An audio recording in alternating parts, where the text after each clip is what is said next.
Hello everybody and welcome back to another episode of your OGR, as today is game 63 as the Edmonton Oilers went up against the Colorado Avalanche and lost in overtime 3-2 in a game. Honestly, I was pretty impressed with the way that we maintained this game.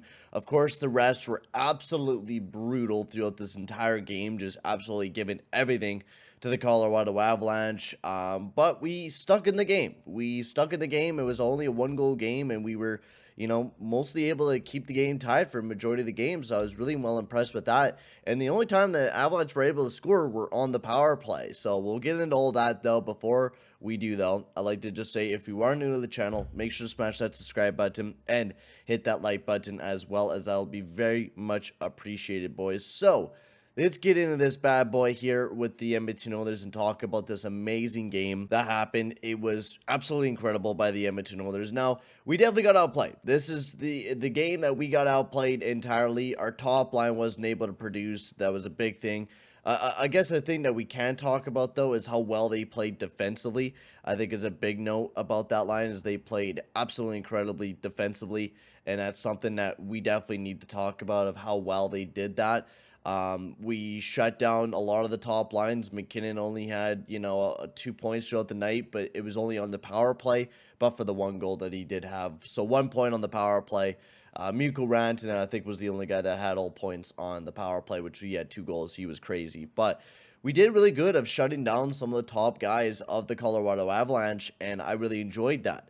Now, we weren't able to pull away with the victory, but we were very close to doing that. So let's get into all the goal scoring and reviewing all that. So the very first goal was scored by Mikko Rantanen, who got his first goal, or his 30th goal of the season on the power play there, first of the game, and it was a nice goal. This was where, I don't know why Tyson Barrie got thrown out there for a PK, but he did. And he was just swinging his stick around randomly, and then I don't know why, but he tried to block the avenue, but he put his stick in Smith's crease, which is just the dumbest thing that you want to do. So definitely blaming a lot of it on Barrie for the fact that you don't throw this absolute bomb on the PK, to be completely honest with you. You find somebody else, and I'm hoping that, Bryant Kulak, once we do bring him into the team, we don't have to rely so much on Tyson Barrie, because he is just horrendous on that PK, and he is just not looking good, at all. Moving forward, though, Kaylee Yamamoto gets a big one with his 16th of the season. There was a delayed penalty, and we took advantage of it. McDavid and Draisaitl were setting each other up, and then Draisaitl was going to take a shot, but decided to take a pass, which Darcy Kemper bit hard on the fact that Draisaitl was going to take a shot. And it was a beautiful pass to Yamamoto for his 16th goal of the season. And it was an absolute beauty of a goal by Yamamoto, who's really been catching a flame over these past few games. And man, am I ever glad we have not traded this guy, because he's had 2 points against Colorado, 2 points against Buffalo, 2 points against Detroit. This whole winning streak, he has just been potting goals and has been really good for the Edmonton Oilers, and definitely a player, when we do the Oilers cast, might be a star of the week with how good Yamamoto has been playing. Yes, he did take a lot of penalties throughout the entire night for Yamo, but you got to look, they missed a whole lot of calls on us too, and they could have not have called some penalties that happened on Yamamoto, but, they called every single penalty, and Yamamoto deserved it. He was being dumb. He definitely was reaching in his stick in places that he shouldn't have. Hooking, I mean, there was definitely some missed calls on the Avalanche side where Draisaitl got hauled down, hooked up, and there was no call on the play. It's absolutely ludicrous that these refs were the way that they were last night. They were absolute garbage, just tire fire throughout the entire night. And honestly, they dictated the game. They gave a lot of power plays to the Avalanche, which helped the Avalanche win the game. Yes, we should have killed off those chances, but yes, the refs shouldn't have given them so many fucking chances. It is absolutely ludicrous when we only had 2, and there could have been 3 or 4 power play opportunities for us, but the refs didn't want to call anything, apparently. Then the next goal was scored by Mikko Rantanen, who scored his 31st goal of the season on the power play once again. I can't even remember this goal. I cannot believe I'm not remembering this one.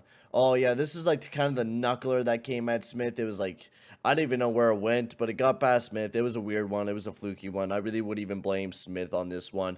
He was deep in his net, which he was a lot of the night. And Smith was looking clunky, but he did make the saves that he did need to make. Unfortunately, he wasn't able to save the McKinnon one, but McKinnon, it's pretty hard to save any of McKinnon's shots, to be completely honest with you.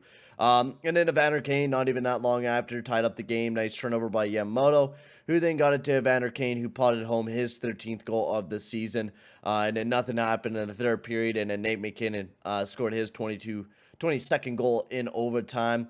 And it was a really nice shot. Bad turnover by us. Kane wasn't able to find the puck. I'm not too sure why Kane was out on the OT. He's just not that great of a skater, and there's like multiple other players that I would feel that would play better alongside of McDavid, especially in OT. Like, Kane can shoot the puck. Like, once you get an offensive opportunity, it's great, but skating around when you're dealing with McKinnon and Rantanen, it's hard people to beat, and I don't know why they threw Kane out there. I wasn't a big fan of that, but moving forward, though, the top six lines were, absolutely shut down throughout the entire night. I think that's definitely something we could talk about. Kane, McDavid, Yamamoto still did good. They were still able to get chances, but they weren't able to generate a whole lot of offense like what we did in the last game.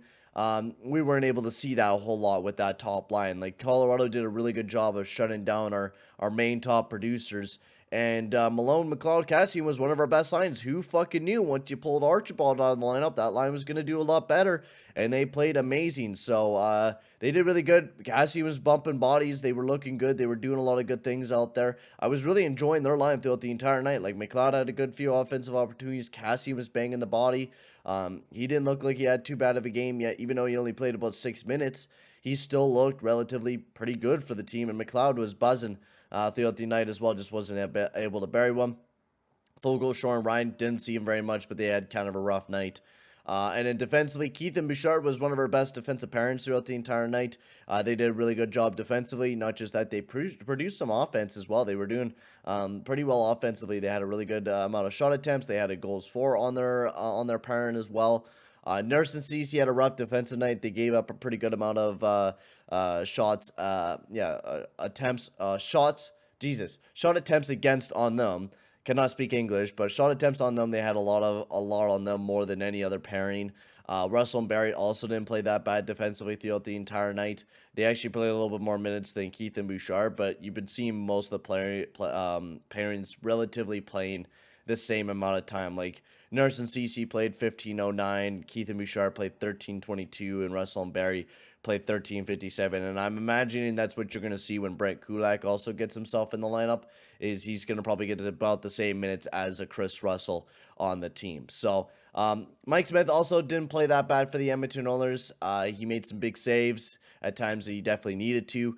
And he was not looking that bad for the Edmonton Oilers. So good night for the Oilers. This is kind of showing that we can stick in with the big dogs. We definitely got outplayed without a doubt. So, there's still a lot of things that we need to work on. But when you go up against a team like the Colorado Avalanche, who are one of the best teams in the NHL and play a similar type of game to us, it is very hard to beat the Avs. And especially when you play very similar styles, it's very hard to beat each other. And you could see throughout the entire night, we tried to use our speed, and we knew by watching each other that speed is our biggest thing, and if you're able to shut down the speed, it slows down the game immensely. It did definitely become a defensive showcase, but you were able to see some highlights of offense, and it was a really fun game to watch. It was probably one of the more entertaining games to watch throughout the entire season, where both coaches seemed to just be battling with each other, trying to find an edge. It was really cool. One thing, fuck you refs, you guys were complete utter ass last night, especially the missed call on Draisaitl, where it was right in front of them, and they didn't even raise their hands. It was an absolute joke. These refs were really bad last night, and they're just bad in general. You usually don't hear me complain about refs very much this year, because I just know they're bad. But this was a horrendous game that was dictated by refs, to be completely honest with you. Without a doubt, we got outplayed by the Avs. The Avs deserved to win, but it was dictated because of the amount of fucking penalties we had to deal with, and we only had 2 power plays throughout the entire night. These refs were just all over the place, calling really weird calls, and that's all I gotta say here, boys. Make sure to tune into the live stream that I'll be doing here tonight at 5:30 p.m. Pacific Standard Time, as I'll be live with the Edmonton Oilers versus the Dallas Stars, so make sure to tune into that. For right now, guys, I'm going to end the video here. Thank you very much for watching, and I'll see you guys all later. Adios, amigos.